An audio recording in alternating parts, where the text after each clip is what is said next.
Hello friends, तर स्वागत आहे तुमचं आपल्या एका नवीन व्हिडिओमध्ये. तर आज मी तुमच्यासोबत शेअर करणार आहे सोयाबीनची रेसिपी.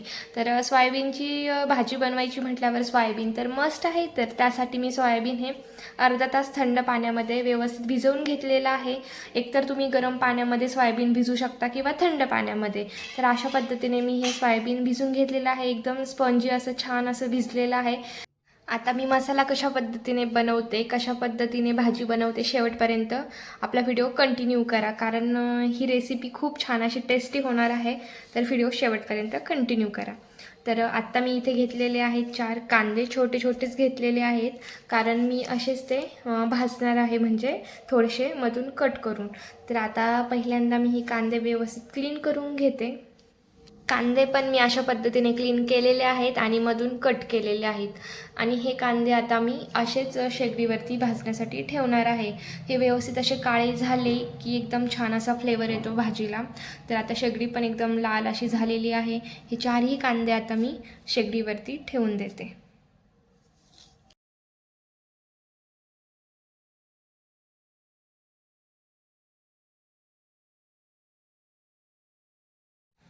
कांदे तर भाजायला ठेवलेले आहेत. कांदे व्यवस्थित भाजूपर्यंत मी खोबरं कट करून घेते. खोबरं तुम्हाला अर्धी वाटी घ्यायची आहे. त्याचबरोबर लसूण घ्यायचं आहे आणि अद्रक घ्यायचं आहे. तर आता मी अद्रक आणि लसूण व्यवस्थित क्लीन करून कट करते. खोबरं वगैरे सर्व व्यवस्थित मी कट करून आता सगळा मसाला एकत्र घेतलेला आहे. तर आता तुम्ही बघू शकता की मी कोणकोणते मसाले हे घेतलेले आहेत आणि ते किती प्रमाणात घेतलेले आहेत. तर सर्वात प्रथम आता तुम्ही इथे बघू शकता की मी 4 कांदे घेतलेले आहेत मधून कट करून, कारण मधून जर कांदे व्यवस्थित कट केले तर आतमधून ते व्यवस्थित भाजले जातात. त्याचबरोबर लसूण घेतलेला आहे, हिरवी अशी कोथिंबीर घेतलेली आहे, अद्रक घेतलेलं आहे आणि खोबरं कट करून घेतलेलं आहे. तर आता हे जे खोबरं आहे हे मी व्यवस्थित असं तेलामध्ये गरम म्हणजे भाजणार आहे, तळणार आहे आणि त्यानंतर मिक्सरमध्ये ग्राइंड करणार आहे हा सर्व मसाला. कढई पण ठेवलेली आहे मी गॅसवरती. आता कढई थोडीशी अशी चांगली तापून देणार आहे. त्यानंतर त्यामध्ये ॲड करणार आहे मी 1 चमचा तेल आणि त्यानंतर त्यामध्ये टाकणार आहे खोबरं. तर तेल पण मी आता यामध्ये टाकून घेतलेलं आहे.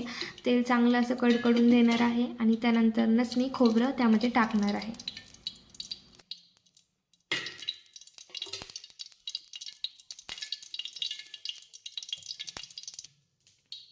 तेल पण तापलेलं आहे. आता यामध्ये मी टाकून घेते खोबरं.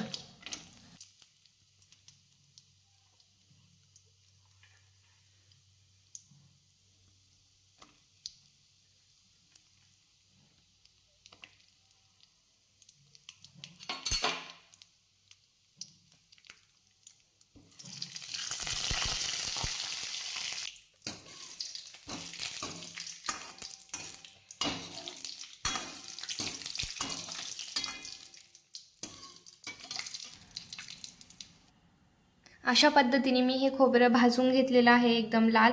जास्त जाळायचं पण नाही आहे. वाळलेलं खोबरं असलं की काय होतं, तेलात टाकल्या टाकल्या ते जळायला लागतं, पण जास्त जाळायचं नाही आहे. थोडंसं असं लालसर भाजायचं आहे. आता हा सर्व मसाला मी ग्राइंड करून घेते. तर अशा पद्धतीने आपला मसाला पण ग्राइंड करून झालेला आहे. अशा पद्धतीने सर्व मसाला तुम्हाला एकदम बारीक वाटून घ्यायचा आहे. ग्रेव्ही टेस्टी बनण्यासाठी आपण या ठिकाणी टोमॅटोचा पण वापर करणार आहे. तर एकच टोमॅटो घ्यायचा आहे. हे व्यवस्थित असं उभं कट करून घ्यायचं आहे आपल्याला. हे टोमॅटोची पेस्ट वगैरे आपल्याला बनवायची नाही आहे. हे टोमॅटो कट केलेलं असंच आपल्याला तेलामध्ये टाकायचं आहे. तेलामध्ये टाकल्यानंतर 2 मिनिट व्यवस्थित ते असं लाल असं तळून घ्यायचं आहे. ते आपोआप पूर्ण त्याची पेस्ट बनून जाते आणि कलर पण छान येतो.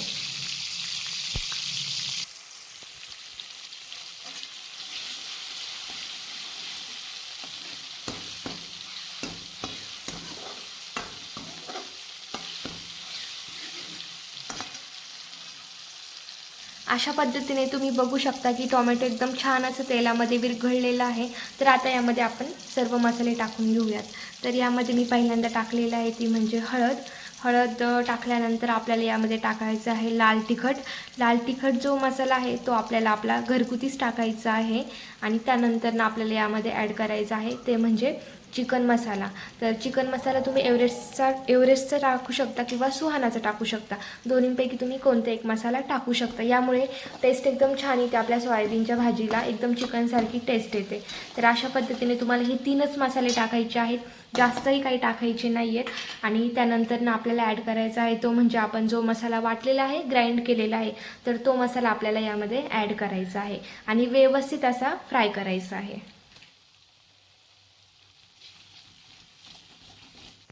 हा मसाला टाकल्यानंतर तुम्हाला सर्व मसाला हा एकत्रित करून घ्यायचा आहे आणि 5 मिनिट असंच तुम्हाला शिजवून घ्यायचं आहे, व्यवस्थित फ्राय करून घ्यायचा आहे. एकदम त्याला छान असं तेल सुटलं पाहिजे साईडनी, तोपर्यंत तुम्हाला हा मसाला एकत्रित असा छान फ्राय करून घ्यायचा आहे. त्याचबरोबर तुम्हाला चवीनुसार यामध्ये मीठ पण टाकायचं आहे. मसाल्यामध्येच ॲड करा तुम्ही, त्यामुळे टेस्ट ही चांगली येते. तर आता बघू शकता की मसाल्याला साईडनी तेल सुटायला लागलेलं आहे. तर अशा पद्धतीने तुम्हाला हा मसाला शिजवून घ्यायचा आहे.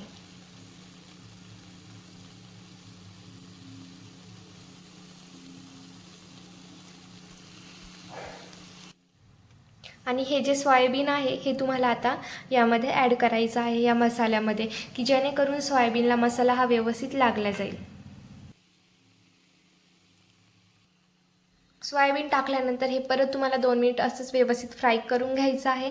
आणि त्यानंतर आता तुम्हाला यामध्ये ॲड करायचं आहे ते म्हणजे पाणी. आता पाणी तुमच्यावर डिपेंड आहे, तुम्हाला भाजी किती बनवायची आहे त्यानुसार तुम्ही त्यामध्ये पाणी ॲड करू शकता. तर अशा प्रकारे या भाजीमध्ये मी एवढं पाणी हे ॲड केलेलं आहे. तर आता भाजीला मस्तपैकी अशी 10 मिनिट उकळी येऊन द्यायची. गॅस हा छोटाच ठेवायचा आहे, जास्त फुल गॅस ठेवायचा नाही आहे आणि एकदम छान अशी उकळी येऊन द्यायची आहे आपल्या भाजीला. तर फ्रेंड्स, फायनली आपली भाजी बनून रेडी आहे. तर कशी वाटली तुम्हाला आजची रेसिपी नक्की कमेंटमध्ये सांगा. त्याचबरोबर जर तुम्ही अजूनही आपला चॅनल जर सबस्क्राईब नसेल केला तर नक्की करून घ्या, जेणेकरून यापुढचे तुम्हाला माझे डेली ब्लॉग्स आणि रेसिपीचे व्हिडिओज हे वेळेत बघायला मिळतील. चला तर आजचा व्हिडिओ मी येथे स्टॉप करते. व्हिडिओ पूर्ण बघितल्याबद्दल मनापासून धन्यवाद.